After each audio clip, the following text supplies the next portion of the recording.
So you want to know the worst L I've ever taken and the secret to making the perfect melody? This video is going to reveal exactly how, so stay tuned. Yo, Wagwan, hope you're having a great day. In this video I'm going to be doing another Q&A session. I really love these videos, to be honest. If you got any questions you want to ask me, leave a comment down below or reply to my emails when I send those out. Make sure you're on my email list because I always check those for questions to add to these videos. But if you don't know who I am, I'm Jay Carteret from jcarteret.com, teaching you how to be better at music, online business, and online marketing. This is the #1 spot for musicians and creatives that don't want to be starving artists. So if that sounds like you, click on that subscribe button, check out the rest of the content on the channel because you will love it here, guaranteed. Okay, now my question of the day is, what's the biggest L you've ever taken? Because this is a question that's been asked to me in this video and I'll be answering it, but it'll be interesting to see if you're willing to share your terrible moments, I guess, because most people, they only want to share their wins online, they never want to share their losses. So let's get into this, okay? I'm not gonna stretch this out or anything. I want to get through these questions as fast as possible, as well as giving you some insightful information so that you can make better decisions in your life as well as learn a lot. Okay, so the first question is, what is the worst L you have ever taken? And this comes from Fable Alien. Now I had to think long and hard about this because, you know, obviously I've taken a lot of L's in my life. You got to take L's to be successful. You got to fail to find your way to whatever works. And I was thinking, you know, what is something that actually affects me today? Because I've been through stuff, I've gotten past certain things, I've overcome certain difficulties, and I've surpassed L's that I've had in the past that don't really affect me today or my day-to-day and don't really make a difference in my life. So those L's, I'm like, you know, those are just learning curves. Like, it's not really that deep to me because it's not affecting me right now.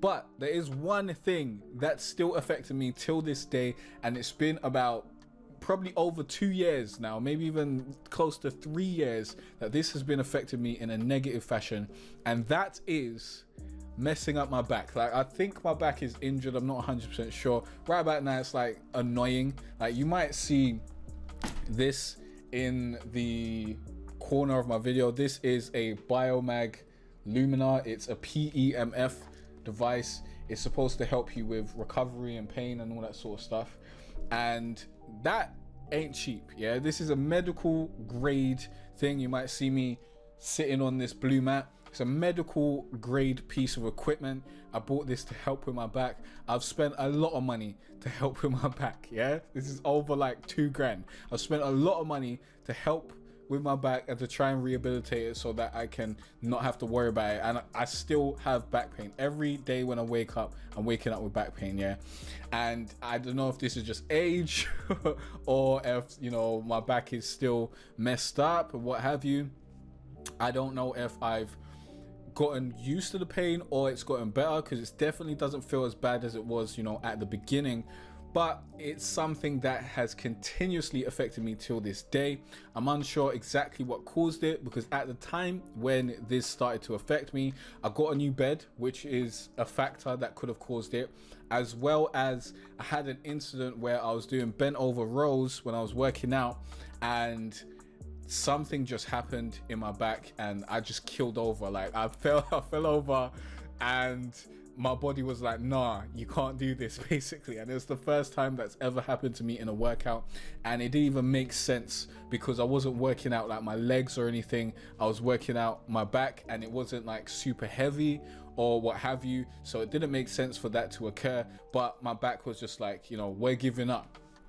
And since that occurrence, like with the new bed and all that sort of stuff, since then I've had the issue. So I'm unsure what exactly caused it. I've tried, you know, different mattresses, I've tried mattress toppers, I've tried a bunch of stuff. Yeah, I've spent money on massage equipment and foam rollers and Soul Rights and Theraguns and this and that and that and this, and still I've got back pain in it. So it's annoying, but it's something that I can deal with. But that is the biggest L that I've ever taken, because it's still affecting me till this day. Now I could have told you about some emotional stuff, but honestly, that emotional stuff, like, I've gotten over. Like, I don't have anything that's really affecting me in a negative way and affecting my ability to move forward on a day-to-day basis right about now. The only thing that's really affecting me is this physical ailment that really is really annoying and is holding me back from doing things that I want to do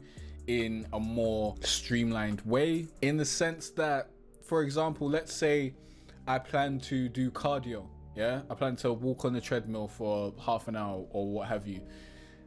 That half an hour walk, I'm going to be feeling my back, like my back being tense and feeling like I need to stretch it out and all that sort of stuff. Like, after that walk, it's going to feel better, and during the walk it actually helps with the back and all that sort of stuff. But having that back pain does stop me from wanting to do certain things, and stops me, means that I need to have an extra level of motivation to go through and do certain things, like going and doing a workout. I've got to have an extra level of motivation to go and complete that workout, because even before the workout I've got pain and I'm dealing with that, and I need to move through that and be like, you know, forget the pain doesn't matter, let's move forward and let's get this done because it needs to be done, basically. So once this is gone, hopefully in the next year or so, it'll be gone and I'll be back to normal and I'll be my young, vibrant self. Like, I feel like an old man right about now. I feel like I aged 10 to 15 years overnight, which ain't a great thing. But once that's gone, I feel like I'll be way more effective, way more efficient, and I'll just get a whole lot more done in way less time. So that's the biggest L. I think that's an interesting question. Honestly, that could have sent me down a very dark road, thinking about all the terrible things that I've gone through in my life, but it was interesting. It was interesting stuff to ponder on. Second question is from Shadow.7, and he asked, what's the secret to getting a perfect melody? Now, first of all, go watch my videos on how to make melodies. Go watch my videos on how to make chords. Go through my free course on how to create your own trap beat from scratch. Go to jcarteray.com/free trap course, and you'll learn everything you know on how to make the perfect melody. For a quick answer in this video, how to make the perfect melody, start with a chord progression. There you go. Use the chord progression, use notes from that chord progression, move around and find notes that sound good, and take inspiration from your favorite beats. That's the easiest way I can teach you in like a succinct answer on the perfect way to create a great melody. Okay, that's it. Now, next question is from Benster. Benster says, sup Jay, hope you're doing good. I just wanted to ask you, what software are you using? Because I'm trying to be a solo artist and teach myself, but I don't know what type of equipment to get. I hope you can help me. Okay, the equipment that I'm using, or he asked what software that I'm using, not the equipment. So we'll talk about the software. I use FL Studio to produce all my beats. I've done a review on FL Studio on the channel, so go and check that out. And I use Studio One to record all my songs. I've also done a review of Studio One on my channel. Go and check that out. Now, in all my videos on my channel, you'll see me teaching you how to use FL Studio for beat creation.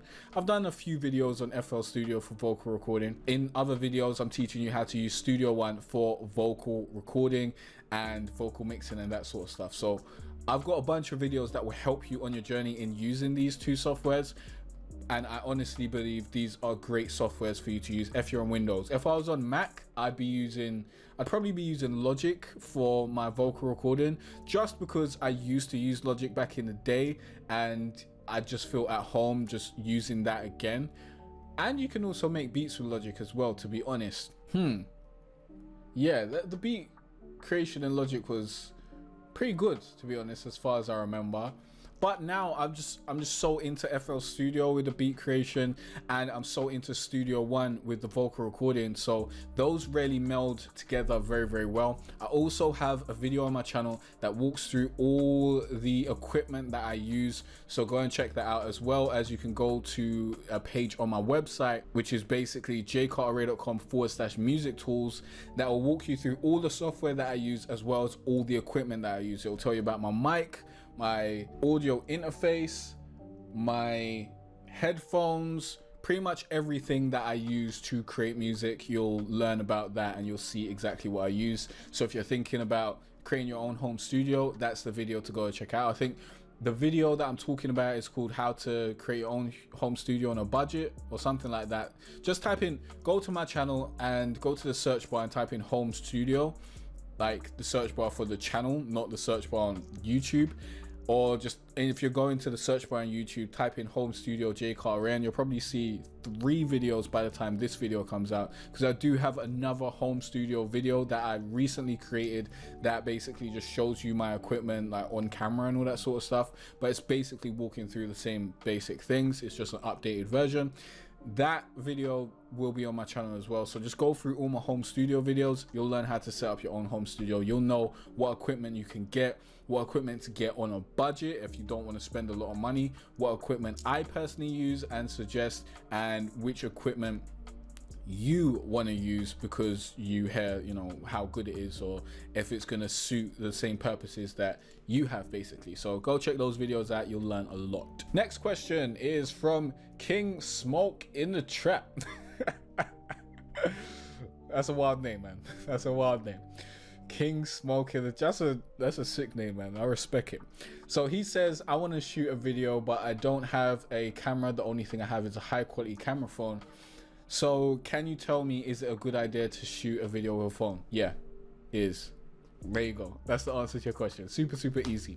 Now I'm gonna get into a little bit more depth. I think I've talked about this in a previous Q&A video, but the thing is, let me quickly just give you the landscape right about now. From my perspective, as someone who listens to music, yeah, I listen to that's like everyone listens to music, innit? But I listen to music, like I'm talking from the perspective of a fan. And do you know how often I watch music videos? Guess. Leave a comment down below. Guess. I watch music videos maybe once every 3 months, yeah?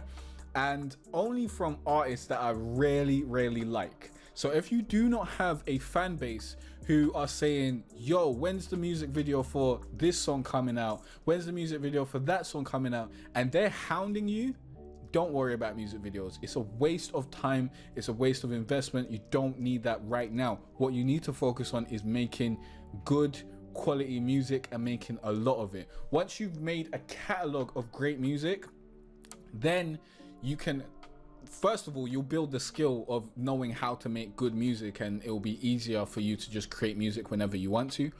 And second of all, you'll be able to look back through the songs that you've made, see what songs are actually resonating with your audience, what songs people like the most, and then make music videos for those. Now, I do understand the point of view of trying to use a music video as a promotional tool, and that can be a thing, but I don't think it's extremely necessary in this day and age, because I just listen to all my music on Spotify. Like, I don't really care if it's got a music video or not. If there's a new song that I want to listen to from an artist that I want to listen to, I'm going to listen to it on Spotify. I prefer to see an album than a music video release, like if it's from an artist that I like. Now, if it's from an artist that I don't like, or that I don't know, or that I don't like, then I don't care about watching your music video either. Like, I want to hear the music, and it needs to be good for me to even think about spending my time watching a music video. So think about that. Think about creating content instead of just creating a music video. Like, in this day and age, it's about content marketing. It's about creating content that will bring people in that will then listen to your music. Instead of trying to make a music video, think about things that your target audience are interested in, or think about doing a behind the scenes of how you created that song, or behind the scenes of how you write your music, or behind the scenes of why this song is important to you, or that sort of stuff. Like, don't just focus on the music video. That is like the lowest common denominator. That is the easiest thing for artists to think of in order to promote their music. Think outside the box and start thinking about the type of content that you can create that will actually draw people in, the type of content that people may actually search for, because they're not searching for your music video. I'll tell you that, unless you're super popular already, or, you know, yeah, that's the only way someone's going to be searching for your music video. If you're super popular already, or they're already a fan of you. People who aren't a fan of you aren't going to be searching for your music video. That just creates another piece of content that you have to spend the time actively promoting, instead of creating content that provides inbound marketing. For example, search engine friendly content, which is stuff like how to write a song from scratch, or how to write whatever genre of the song you're in. Let's say you're making an R&B trap song or whatever. Then the title of the video can be how to write an R&B trap song in an hour or something. Let's say you made the song in an hour. That will be a great title, and people will actually search how to write an R&B trap song. They might not write in an hour, but that will give people a little bit of curiosity to click on your video, okay? And at that point, when people are actually searching this sort of stuff out, the video's doing the marketing for you. You don't have to actually go out and spam people with your link, which is how most artists promote. They just spam people with their link and be like, hey, check me out. You don't have to do that. You can create a bunch of content that actually does the work for you and actually markets for you and brings people in, instead of you going out and doing outbound marketing, which is when you're actually sending your link to other people and being like, hey, can you check this out, and actually doing that hard work and being on that hamster wheel, okay? So I hope this helps you shift your mindset in terms of that. But in terms of just creating a music video, which is what you originally wanted to talk about and what you wanted to know about, so I'm going to give you the spiel on that as well. In order to create a music video, it doesn't need to be super high end. You don't need to buy a DSLR. You can do it on your phone. These days, the quality of a music video on your phone is going to be so high, or high enough, that it doesn't really matter. The only thing that really matters is the creativity that you put into it and having a good concept that makes people want to stick around and watch the entire video. Now, back in the day, my first video that I uploaded on this channel, you can go and look, is a video for a song called Monster. I think it's on this channel. I'm not 100% sure, because I did have another channel, but that was recorded on like a Sony Handycam, which my brother had at the time, and the quality of that is mediocre, yeah, not great at all. It's not even HD. So the fact that I was able to do that, I think I got like 500 views on it, which is great stuff at the time. The fact that I was able to do that and not worry about, you know, having the highest quality video out there, just shows you can do the same with your phone, as long as you just think about it and have a good creative idea. It doesn't really matter what you shoot a video with. Like, they shot a film on an iPhone a couple years back. I forgot what the film's called, but a director definitely did do that. I think it was a horror film. So, you know, horror films do tend to have lower, what's the word? Lower expectations.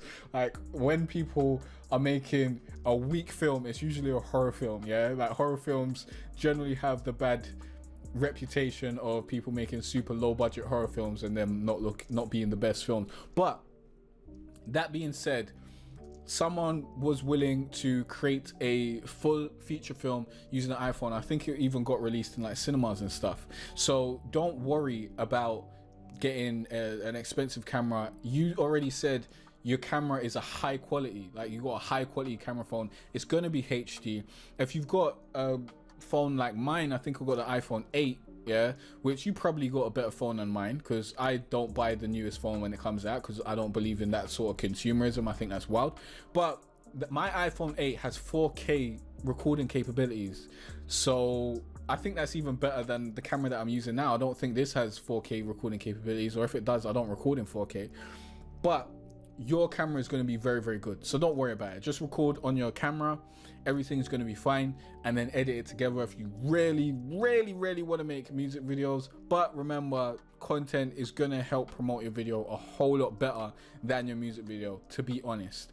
But you can record your music video with a camera phone. Don't worry about anything else. Use what you have, yeah? That should be the moral of the story for everyone watching this video. Do what you can with what you have. Don't be like, oh, I can't do this because I need that piece of equipment, or I can't do this because I need that software, or I can't do this because I don't have enough money. You can do what you can with what you have. Start where you are, do what you can with what you have, put your all into it, and keep on building on that. Like, I didn't start out with a Rode mic, and you know, I don't even have a lot of expensive. Well, I guess this is expensive. I didn't start out with this. Yeah, I started out with like a little massage ball. Yeah, yeah. And before the Rode mic, I had a USB mic. I think it was an M Audio USB mic, and then I got the Blue Yeti, but I used that to record videos, not to record music. And then I got the Rode NT1A, which is like one of my favorite mics, and I've just been using this for upwards of 5 years. And I didn't start out with everything that I'm using today. I started out small and then upgraded as I started to make money and I started to have income and I was able to upgrade. So use that same model for yourself. Do what you can with what you have right now. Yeah, don't make excuses for the reason why you can't do this because you don't have that. No, you can do what you can with what you have, especially if you've got a smartphone. In this day and age, you can do most things. Yeah, you can do a lot of things. Back in the day, we didn't have smartphones. We just had to make it work with whatever was available. Right about now, you got a smartphone, which is like a supercomputer in the middle of your hand. You can build an empire off that smartphone. So start now and keep going. Okay, so that's that. If you got any questions or any other tutorials you want me to make, let me know in the comment section down below. But I do have a special gift for you. You can get 5 of my best beats for absolutely free. You can use these beats to upload your song to Spotify and streaming services and actually start making money from your songs today. Link is down below. Go to jcarterray.com/free beats. Grab those before I stop giving them out, because I'll probably do that at some point right about now, because you know, why is it going to be available forever? Or I might update the beats and you might not be able to get the beats that you like right about now. So link down below, go and grab that. Free beats. What is there to think about? Like, who doesn't want free beats, right? So I'll see you in the next video where you'll learn more about music, online business, and online marketing. And if you got any questions, let me know down below. I'll see you there. Peace out.